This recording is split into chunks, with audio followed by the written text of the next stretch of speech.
हर हर महादेव दोस्तों। आज हम इस वीडियो में महालक्ष्मी व्रत कथा का श्रवण करेंगे। महालक्ष्मी व्रत कथा एक पौराणिक कहानी है जो एक गरीब ब्राह्मण के बारे में है, जिससे भगवान विष्णु के आशीर्वाद से धन दौलत प्राप्त होती है। इस व्रत में देवी लक्ष्मी को प्रसन्न करने के लिए 16 दिनों तक उनका पूजन किया जाता है और कथा के अनुसार व्रत करने वालों की सभी मनोकामनाएं पूरी होती हैं और घर में सुख समृद्धि आती है। इस व्रत को भाद्रपद के शुक्ल पक्ष की अष्टमी को आरंभ करके आश्विन मास के कृष्ण पक्ष की अष्टमी को समापन किया जाता है। तो चलिए महालक्ष्मी व्रत कथा का श्रवण प्रारंभ करते हैं। एक समय महर्षि द्वैपायन व्यास जी हस्तिनापुर आए। उनका आगमन सुनकर समस्त राजकुल के कर्मचारी महाराजा भीष्म सहित उनका सम्मान आदर कर राजमहल में महाराजा को सुवर्ण के सिंहासन पर विराजमान कर अर्धपाद आचमन से उनका पूजन किया। व्यास जी के स्वस्थ चित्त होने पर राजा रानी गंधारी ने माता कुंती के हाथ जोड़कर प्रश्न किया कि महाराज, आप त्रिकालज्ञ हैं, तत्वदर्शी हैं। आपसे हमारी प्रार्थना है कि स्त्रियों को कोई ऐसा व्रत सरल पूजन बताइए जिससे हमारी राज्य लक्ष्मी, सुख, पुत्र, पौत्र, परिवार सदा सुखी रहे। इतना सुनकर व्यास जी ने कहा कि हम ऐसे व्रत का उल्लेख कर रहे हैं जिससे सदा लक्ष्मी जी स्थिर होकर सुख प्रदान करेंगी। यह श्री महालक्ष्मी व्रत है जिसका पूजन प्रतिवर्ष अश्विन कृष्ण पक्ष की अष्टमी को मनाया जाता है।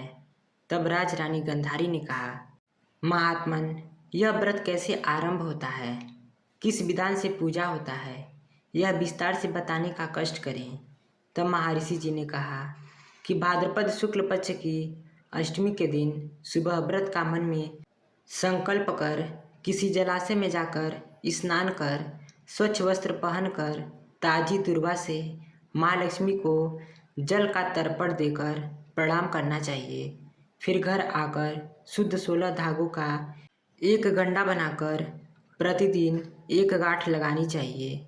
इस प्रकार 16 दिन की 16 गांठ का एक गंडा तैयार कर आश्विन माह की कृष्ण पक्ष की अष्टमी को व्रत रखकर मंडप बनाकर चंदोबा तानकर उसके नीचे माटी के हाथी पर माँ लक्ष्मी की मूर्ति स्थापित कर तरह तरह की पुष्पमालाओं से लक्ष्मी जी व हाथी का पूजन करके कई पकवान अर्पित करते हैं। सुवासित पदार्थों का नैवेद्य समर्पण करते हैं। श्रद्धा सहित माँ लक्ष्मी व्रत करने से आप लोगों की राजलक्ष्मी सदा स्थिर रहेगी। ऐसा विधान बताकर व्यास जी अपने आश्रम को प्रस्थान कर गए। इधर समयानुसार भाद्रपद मास की शुक्ल पक्ष की अष्टमी से समस्त राजघरानों की नारियों व नगर स्त्रियों ने भी महालक्ष्मी जी का व्रत आरंभ कर दिया। बहुत सी नारी गंधारी के साथ प्रतिष्ठा पाने हेतु व्रत का साथ देने लगी। कुछ नारी माता कुंती के साथ भी व्रत को आरंभ करने लगी, पर गंधारी जी द्वारा कुछ द्वेष भाव चलने लगा। ऐसा होते होते 15 दिन व्रत के समाप्त होकर 16वां दिन आश्विन कृष्ण पक्ष की अष्टमी आ गया। उस दिन प्रातःकाल से नर नारियों ने उत्सव मनाना आरंभ कर दिया और समस्त नर नारी राजमहल में गांधारी जी के यहाँ उपस्थित हो तरह तरह से महालक्ष्मी जी के मंडप व माटी के हाथी बनाने सजाने की तैयारियां करने लगी। गंधारी जी ने नगर की सभी प्रतिष्ठित नारियों को बुलाने को सेवक भेजा, पर माता कुंती को नहीं बुलवाया और न कोई सूचना भेजी। उत्सववाद की धुन गूंजने लगी, जिससे सारे हस्तिनापुर में खुशी की लहर दौड़ गई। माता कुंती ने इसे अपना अपमान समझकर बड़ा रंज मनाया और व्रत की कोई तैयारी न की। इतने में महाराज युधिष्ठिर, अर्जुन, भीमसेन, नकुल, सहदेव सहित पांचों पांडव उपस्थित हो गए। तब अपनी माता को गंभीर देख अर्जुन ने प्रार्थना की, माता, आप इतनी दुखी क्यों हो? क्या हम आपके दुख का कारण समझ सकते हैं और दुख दूर करने में भी सहायक हो सकते हैं? आप बताएं। तब माता कुंती ने कहा, बेटा, जाति अपमान से बढ़कर कोई दुख नहीं है। आज नगर में श्री महालक्ष्मी व्रत उत्सव में रानी गंधारी ने सारे नगर की औरतें सम्मान से बुलाईं, पर ईर्ष्यावश मेरा अपमान कर उत्सव में नहीं बुलाया है। पार्थ ने कहा, माता, क्या वह पूजा का विधान सिर्फ दुर्योधन के ही महल में हो सकता है? आप अपने घर नहीं कर सकती?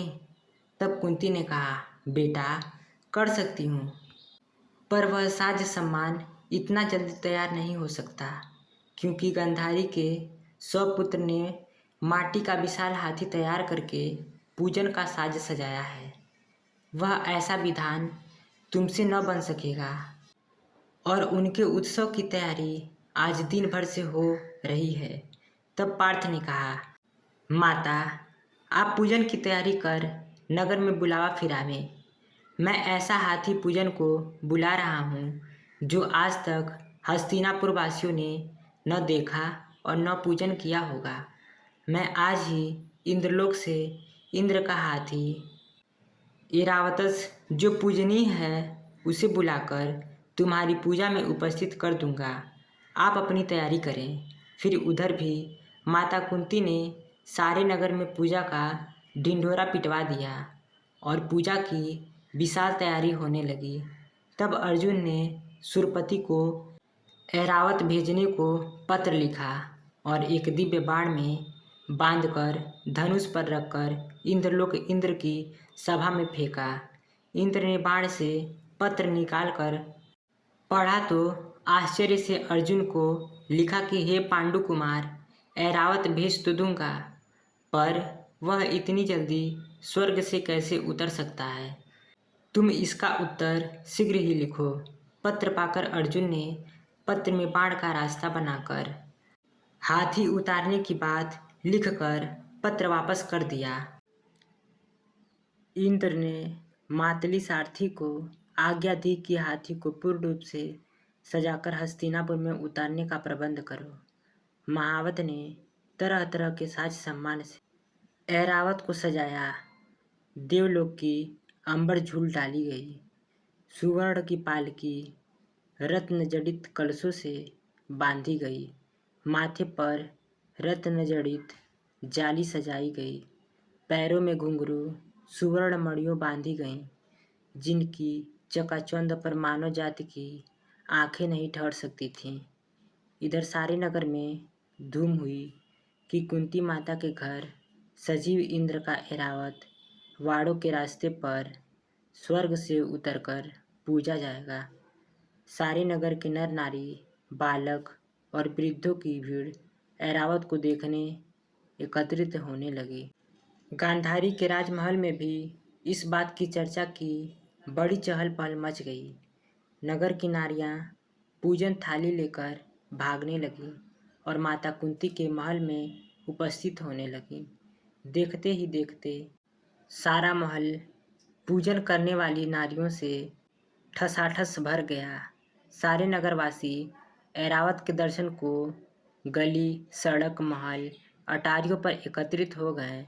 माता कुंती ने ऐरावत को खड़ा करने हेतु रंग बिरंगे चौक पुरवा कर नवीन रेशमी वस्त्र बिछवा दिए। हस्तिनापुरवासी तरह तरह की स्वागत तैयारी में फूल, माला, अबीर, केसर हाथों में लेकर पंक्तिबद्ध खड़े थे।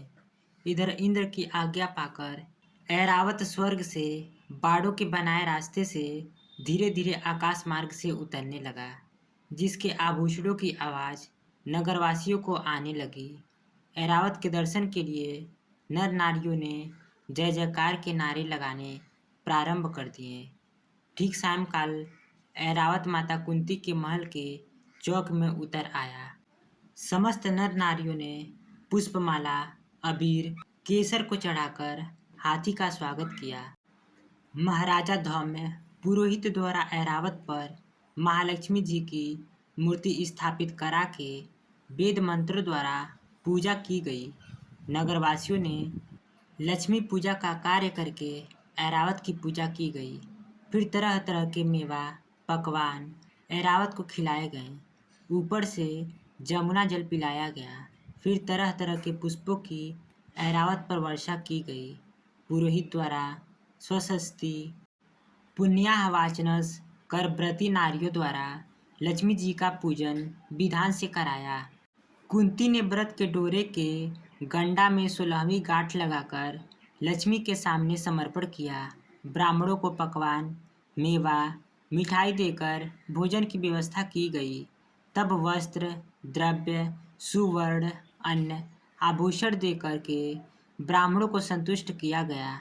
तत्पश्चात सभी व्रती नर नारियों ने महालक्ष्मी जी का दीपक जलाकर प्रेम से संपूर्ण पूजन कर आरती आरंभ की। यह कथा कर्म और भक्ति के महत्व को बताती है कि कर्म सही और श्रद्धा से जीवन में सुख और संपन्नता लाई जा सकती है।